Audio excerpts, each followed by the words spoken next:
নমস্কার বন্ধুরা, সোমাদির রান্নাঘরে সবাইকে স্বাগত। আশা করছি আপনারা সবাই খুব ভালো আছেন। অন্যদিনের মতো আজও আমি একটি দারুণ রেসিপি নিয়ে চলে এসেছি, ডিম পোস্ত। এই ডিম পোস্ত খুবই সামান্য উপকরণে খুবই সহজে বানিয়ে আপনাদের কাছে শেয়ার করব। আপনারা খুব সহজেই বানিয়ে নিতে পারবেন। তার জন্য সম্পূর্ণ ভিডিওটি দেখতে হবে। আমার চ্যানেলে নতুন বন্ধু হলে চ্যানেলটিকে সাবস্ক্রাইব করার অনুরোধ রইল, আর পাশে থাকা বেল আইকনটি প্রেস করে রাখবেন যাতে আমার সমস্ত রান্নার নোটিফিকেশন সবার আগে আপনাদের কাছে পৌঁছে যায়। আর ফেসবুক বন্ধুদের কাছে অনুরোধ পেজটিকে ফলো করার জন্য। চলুন দেখে নেওয়া যাক রেসিপিটি। প্রথমে আমি কড়া বসিয়ে নিয়েছিলাম। কড়ার মধ্যে দিয়ে দিলাম 2-3 চামচ সর্ষের তেল। সর্ষের তেলটা খুব ভালো করে গরম হয়ে গেছে। এর মধ্যে দিয়ে দেব দুটো ডিম খুব ভালো করে ঝুড়ো ঝুড়ো করে ভেজে নেব।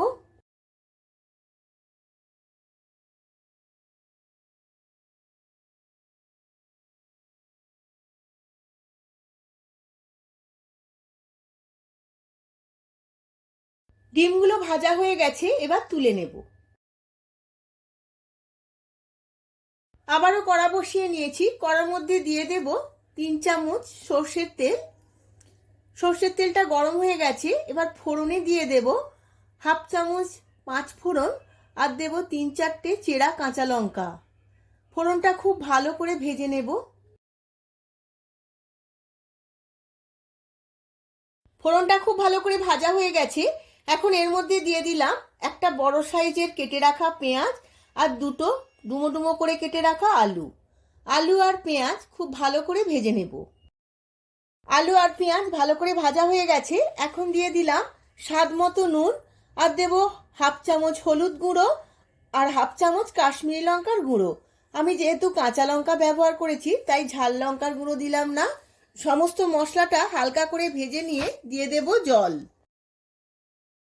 এবার জল দিয়ে চাপা দিয়ে আমি আধ ঘন্টা লো ফ্লেমে সেদ্ধ করে নেব। এদিকে তরকারিটা সেদ্ধ হতে হতে অন্যদিকে আমি পোস্তটা বেটে নেব। তার জন্য মিক্সিং জারে 100 গ্রাম পোস্ত আমি শুকনো গুঁড়িয়ে নেব। শুকনো গোড়ানো হয়ে গেছে। এবার অল্প একটু জল দিয়ে ভালো করে বেটে নেব। এদিকে তরকারির আলুটা খুব ভালো করে সেদ্ধ হয়ে গেছে। এবার দিয়ে দেব বেটে রাখা পোস্তর তরকারিতে ডবগা পোস্ত দিলে এর গন্ধটা খুবই ভালো ছাড়ে। পোস্তটা আমি কোনোভাবে কষিয়ে দেব না, একটু নাড়াচাড়া করে নেব।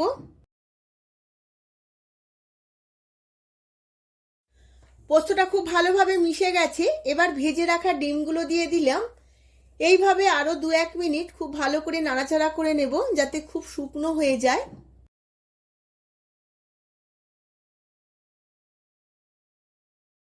2-1 মিনিট নাড়াচাড়া করে নিয়ে খুব শুকনো করে নিয়েছি।